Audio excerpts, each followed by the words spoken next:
নির্বাচন বগুড়া ৬ আপনার জানা মতে এখানে কার সবচেয়ে জনপ্রিয়তা আপনি বেশি দেখছেন এই উপনির্বাচনে?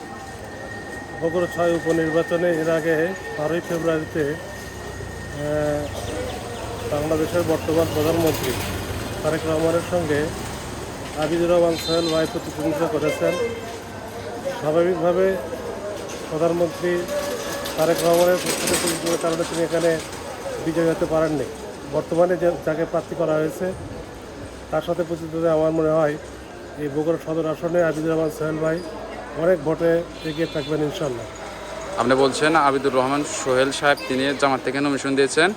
আপনি বলছেন 12 ফেব্রুয়ারি যে নির্বাচন অনুষ্ঠিত হয়েছিল সেই নির্বাচনে জনাব তারেক রহমানের সাথে যিনি বর্তমান রানিং প্রধানমন্ত্রী তার সাথে পর্যন্ত হয়েছিল, কিন্তু বর্তমান যাকে দিয়েছে জেলা সভাপতি বাচ্চা সাহেব তার কথা আপনি বলছেন। আপনাদের যে দাঁড়িপাল্লা প্রতীকে যাকে দিয়েছেন তার ওটার সম্ভাবনা আপনি বেশি দেখছেন? জি, আমার মনে হয় আবিদুর রহমান সোহেল ভাই বিগত দিনে জালেম শাসকের বিরুদ্ধে সোচ্চার ছিলেন। তিনি 24-এর আন্দোলনের কারণেও কারাবরণ করেছেন। এই জন্য তার জনপ্রিয়তা একসময় তিনি বগুড়া সদর উপজেলা থেকে ভাইস চেয়ারম্যান পদে বিপুল ভোটে বিজয়ী হয়েছিলেন। এই জন্যে তার জনপ্রিয়তা আমি মনে করি বর্তমানে তার জনপ্রিয়তার কারণে সে অনেক বেশি ভোটে বিজয়ী হবে ইনশাআল্লাহ।